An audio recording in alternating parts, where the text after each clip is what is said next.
feel like we've created an ecosystem that no mom can win. If you're working, you show, you're not staying home with your kids. Yeah. And if you're home with your kids, it's like, wow, like 80 years of hard work, you're just going to throw it away and not go get a job, right? And if you're at home, you're surrounded by your home should look like this and run like this and function like this. And then if you're at work, it's madness. What do you say to the mom that's sitting at home trying to figure this out? I'm a firm believer, and again, I get myself in trouble here. I don't think moms were designed to do motherhood alone. Right. And they're designed to be surrounded by people, the same as men are designed to be around people. And a lot of the after effects of that people struggle with is sitting at home with a screaming kid. Alone, all by yourself, no one to call, right? Or you call your mom and she just kind of rolls her eyes at you, and you call your buddies and it's just this alone, right? Yeah. What do you tell a mom who's trying to figure out which way is left and which way is up or down, feeling like I cannot win? It's so hard. Yeah. It's so hard. There's this phenomenal book called Hunt, Gather, Parent by Michaeline Duclef, and she has gone around the world, and she works for NPR, but she's gone around the world and did this special project when she had a child of seeing how other cultures parent. And one of the things she wrote in her book was that in so many cultures, no one is alone with a crying baby. Can you even imagine? That's it. It's interesting when you talk about the village or, the other people. And I think really the most important people to have around you, if you're pulling your hair out with parenting, is not a bunch of other adults. It's not like a bunch of aunts and uncles. It's other kids. It's other kids because they occupy each other. And so what I say to the mom who is drowning, because I was the mom who's drowning, I'm really only here because I failed. Right. I'm not here because I'm super outdoorsy or super athletic. I brought in my Go Ruck, but that's not whatever. Yeah, I'm like 10 pounds in it, right. So whatever. Okay. But, it's not like that's not, I was like a math teacher. I play piano. That is at the core of the things that I love. But I do love people and I love community. I've always loved working with kids. And so it just becomes this thing of, all I did was try it once. Johnny, it was a one-day thing. It was a one sentence changed my life and trying it one time. So to the mom who's overwhelmed, I would say, hey, can you take your dinner outside tonight? Is it warm enough? Can you take that meal and can you go sit? Like, do you have a little balcony on your apartment? Can you go down? No matter where you live, and people bring that up a lot. Like, I'm in the city, I'm in the country. There's pros and cons to all of it, right? If you're in the city, it's walkable. And that's what Dan Buettner says, right? We talked to him, the Blue Zones guy. He's like, really one of the best things you can do for your health is live in an area that's walkable. Get out, go to the local parks. If you live in the suburbs, maybe there's neighbor kids and you can go play. If you're in the country, you got all that land. There's no one to play with. So there's pros and cons to wherever you're at. But can you take your meal outside? Can you take a game outside? And what happens when you go outside is that full spectrum sunlight. It changed. There's over 100 body systems that are dependent on bright days and dark nights. That's how our bodies are. Go out in the morning. Can you walk to school? Yeah. One of the most important things you could do, and Katie Bowman, I talked about her earlier, she says, look, if you can't walk to school, can you walk part of the way? Can you park, if you're going to the library, can you just not drive the whole way? Right. Can you stop a little early and walk? Can you play some games? Can you go on a short hike and invite one other family and bring some really fun snacks? And you try and you incorporate it in because you realize, I think, in one period of time that this is really the answer to a lot. We keep talking about kids, but we have to have the thing that our mutual friend Michael Easter talks about, which is we got to be committed to doing things even when they're hard. Or when they're uncomfortable. It's hot. Yes, it's hot. I know it's hot. Yeah. Or yes, it's cold. Yep, it is. Yeah. And everybody's going to be okay. How are these kids going to develop grit? I mean, the other thing about parenting, and I think what we're trying to solve the screen issue. I mean, that is the biggest issue in families, in households today, is dealing with the screens. But we're also trying to prepare our kids, right? And I think this is sometimes also where that change has come in. It's like the colleges seem like they're more prestigious. Like, we're just worried. The world is changing so fast. And Neil Postman, he's written some phenomenal books. He was like this tech optimist, but he said change changed. And he wrote that in the 80s. Like, the velocity of change has changed. And so we're preparing our kids for jobs that don't exist. That's what we know. And so our job that we do did not exist when I was in college. What is this? It didn't exist. No. It didn't exist. This building degree. didn't exist. Yeah, right. Exactly. Oh, here I sit with Dr. John. Well, and on a like podcast. And your questions for humans. I mean, what? But none of this existed. There's no podcast. There's no YouTube. It wasn't a thing, right? Yeah. And how do you prepare your kids for that? They have to be flexible and they have to have grit. They have to know how to take risks. And there is a woman Dr. Jean Twangy, and I love her name, but she's a leading generational change expert. And she was talking about kids are coming to college and they can't even make simple decisions without texting their parents. Right. So when kids go outside and when they have space, even if it's inside, they got space where there's time. They have to draw from their own inner resources and they have to figure out what's my next step. And when we constantly are putting kids in an environment that is adult directed, that's harder, number one. I substitute taught one time for kindergarten. It was like every 4 minutes, it was like a new activity. Yeah. It was all adult directed. How do you do that for 13 years, plus extracurriculars, plus homework, all these things that we're loading into childhood, and then say, go off into this world that's rapidly changing? It's a reminder that every time I step in to save my child from something other than death, I'm looking them in the eye and saying, I don't trust you and you're not enough yet. Ooh, right? That's good. Well, we have to be able to pass off the baton. I got to be able to hand it to you. This is a two-person thing, right? Like, we have to learn how to trust. And I think it's meant to be little by little, over time, I'm passing off the baton to you. Otherwise, if they've never done it, we both hit adulthood. That's right. And we're both freaked out. You go to college, I can't breathe. So then I have to call you all the time. I pass that on to you, and you're carrying that, and your studies. And okay, so there's this really cool guy, Christopher Chin. He is an adventure photographer. Okay. He's got a master class, and it's phenomenally interesting. So he's like out with his camera, skiing down, these huge, and he's taking photos, right? So this is his whole job, and he's just got this huge following and really cool things. And in his master class, he gave a calculation for risk, which I thought was super interesting, as I like math. So I'm like, oh, this is good. It's a calculation. He said risk is a combination of how dangerous is it with how likely is it to happen. I was like, that's kind of life-changing. So I was thinking about it in terms of, okay, would I let a small child play near a body of water unattended? No, because how dangerous is that? Incredibly. How likely is it that something's going to happen? 100%. Right. Okay. But I'm like, could I let a 3-year-old crawl up onto a fallen tree? How dangerous is it? Not very. How likely is something going to happen? Sure, they're going to fall off. Right. I mean, that's what they do. They're going to have a bruise. They're going to have a scrape. They're going to cry. You're going to have to console them. But it's in those moments where they're starting to learn how to trust their body. It's riskier in the long run to not know how to take risks. And so I think that calculation helped me, because I'm going to step in if it's catastrophic. You're up on the roof and you're 4. Okay, maybe not, right? But in smaller situations, I think that we can step back and trust them and know that we're growing in that process too. That's a scary proposition. It's hard. Yeah. So going back to moms. Yeah. You're in your house listening to this. You have 2 or 3 under 3, right? Yeah, that's what we had. Oh, that's what y'all had? Yeah. People call the show and I'm just astounded. Yeah. They'll often say, they'll call with the presenting issue, like, my intimacy died in my marriage, or we're running out of money or whatever. And then we'll get to, well, I've got 3 kids under the age of 4, and I'll just be like, just stop. Like, everything in your house exploded, right? We have hope for you. Yeah. There's so much hope. Yes. Okay, so that person's alone. Yeah. She's got nobody. Yeah. Okay, so you're going to find you're going to find, if you're not, you're going to try and find somebody. You may not be able to. It's life or death. You got to find somebody. You have to find, you really have to find a spot. I would say that's the most important. Okay. So we would go to these spots when our kids were that little, because they could run and you don't want to be near a road. So we would go to these spots that were a little more tucked back, or a playground maybe that was fenced in, right? So your kid's not going to run from you. If you could find one friend, just one, or maybe you're going to find them there. Maybe, right? You're going to find, and they're, people know, like, people are talking about getting outside, so they know it's going to be easier to find someone, I think, at this point that shares that value. And you're going to say, look, I'm going to bring a blanket. I'm going to bring some food. I'm going to bring a lot of water, so that we have what we need. And we're going to stay.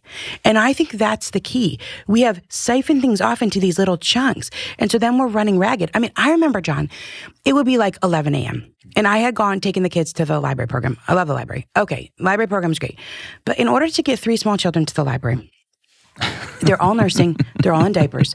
They're all throwing up. They're spitting up. You have to change them. You have to carry. Talk about rucking. Everyone's in those little buckets. You have to buckle everyone in. They're crying. Nobody wants to be in the car. You got to get to the library. You got to get out your huge stroller. You've got your bag. It's full of books. You have your diaper bag. It's got all those things. And you got to try and get them through the parking lot without getting their fingers pinched in the doors. And then you get to the room, and they don't really want to be there. So they're crying. They're not paying attention. You're trying to nurse the baby. They're getting into stuff. And then I tell people I wouldn't even drink water, because I was like, what if I had to go to the bathroom? Like, what would I do? Like, truly, how would I even manage that? And I would go home and it would be so early in the morning and I would think, I have so much of this day left. I'm exhausted. So the change to doing something for a longer period of time, there's a bigger payoff, right? You're going to put in probably the same amount of effort to get your kids outside, right? You still have to take all the stuff, but then you're there and you get to exhale. Right. You get to have that blood pressure drop. And so there's a woman, a phenomenal book. It's called Balanced and Barefoot by Angela Hanscom. She's a pediatric occupational therapist. So she's been on the front line of seeing, like, kids are really struggling in a lot of ways. We talk about mental health, sure, but they're struggling in a lot of ways with different tactile things and a lot of the things that she says is the outdoors will help with a lot of that. But she talks about, the kids and being outside. And I just think that we have to expand the time because she says it can take kids up to 45 minutes to develop a play scheme. You got to wait through it. Who's in charge? Who's the boss? What game? What are we going to do? We're going to play princess. We're going to play knights, whatever it is. She's like, you have to wait through that period. So the kids are going to fuss. They may fuss. You might go out and in 20 minutes be like, this is not going well. You just got to wait it out. Give it that 45-minute mark. And if they haven't done it much, it might take a little bit longer. Dr. Nicholas Cardaris, he wrote Glow Kids and Digital Madness. Phenomenal books, just phenomenal. He says he's got kids that come in his office now that are 3 years old, don't know how to play with blocks. They don't know how to stack them up and knock them down. So if you've not been playing a lot, it might take your kids a little bit longer. So they're going to come up and they're going to say, this is boring, Mom. I don't want to be here. And I'm into the love and logic stuff. It's like you respond empathetically without being emotionally charged. Yeah.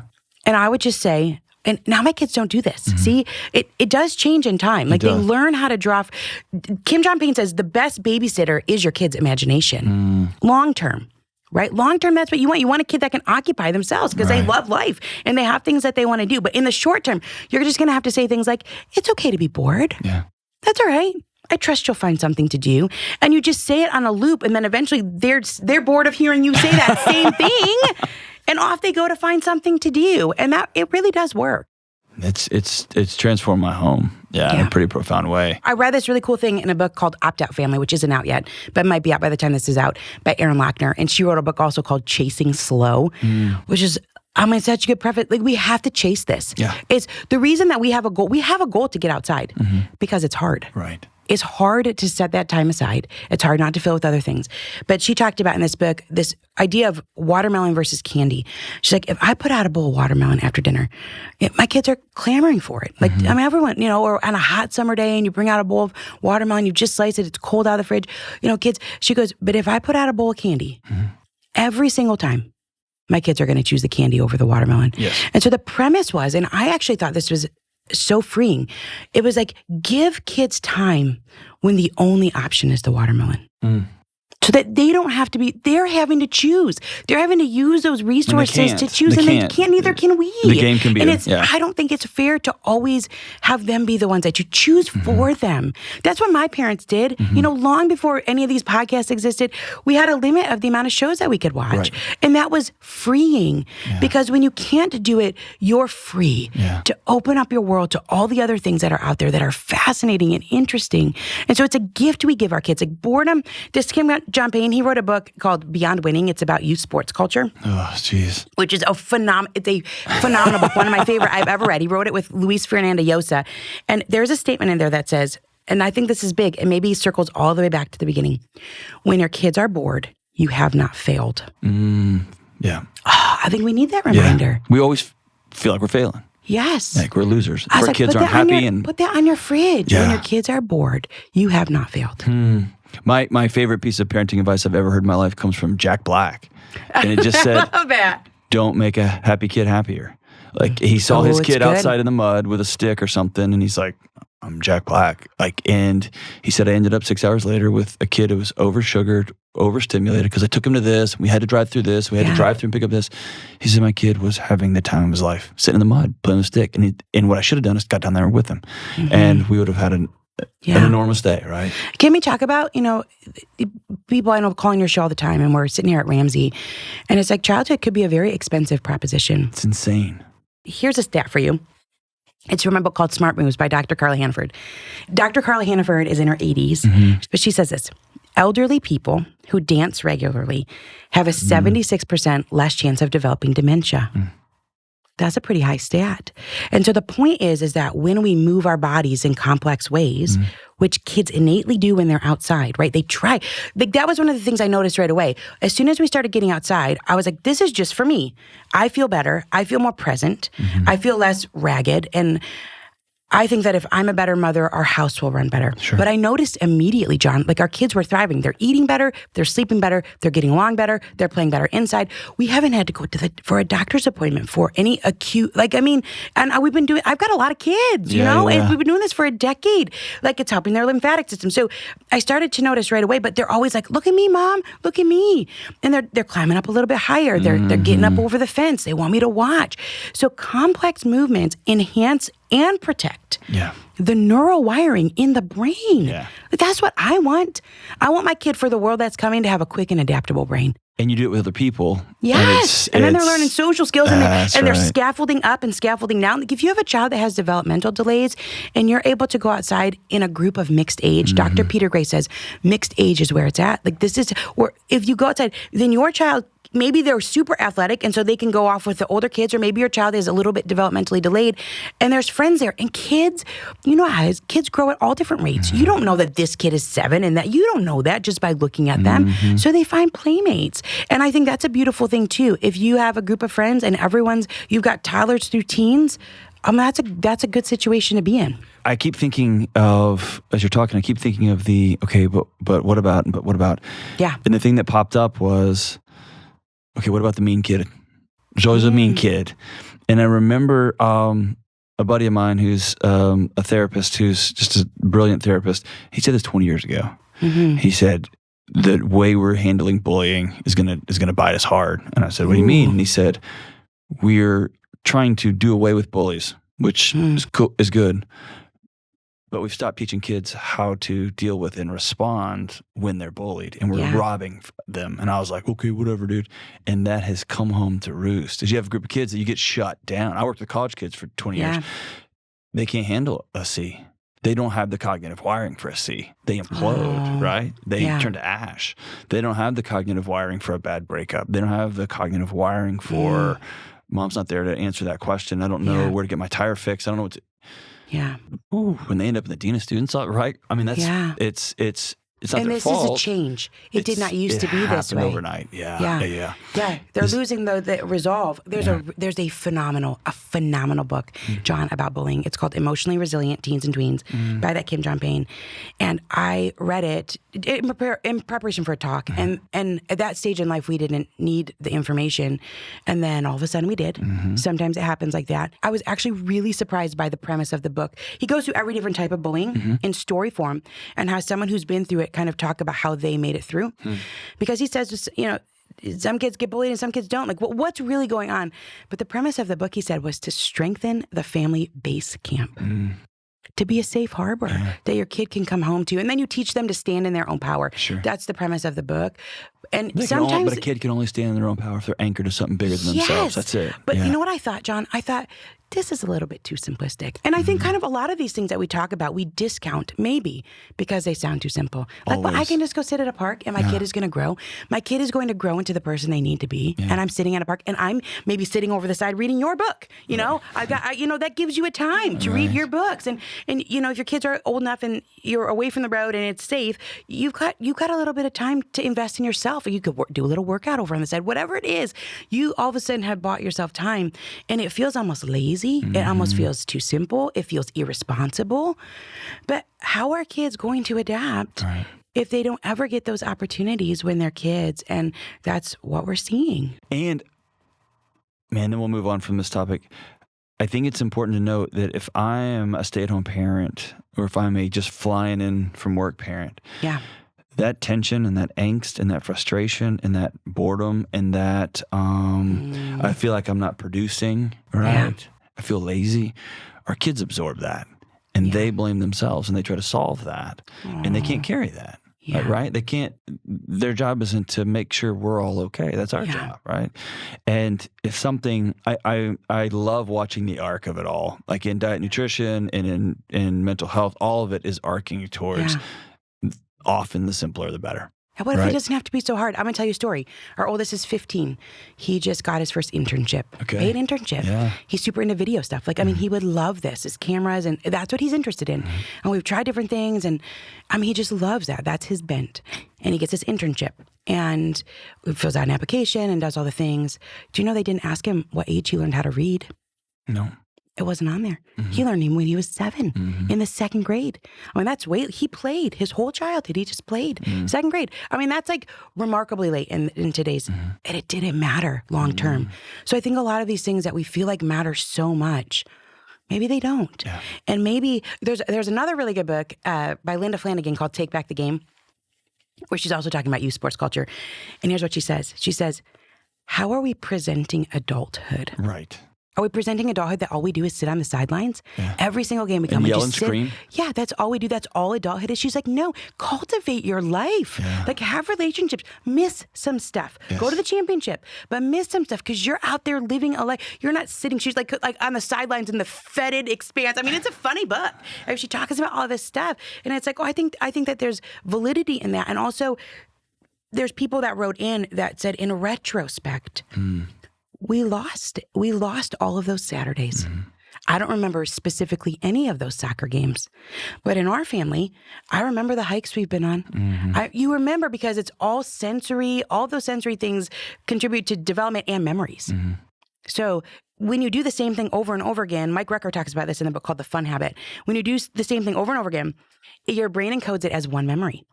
So if every single Saturday it's the same thing, you go to the same field, you play the same soccer, it's mostly the same. Your brain, your whole childhood, that's kind of one memory. It's one thing. Baseball.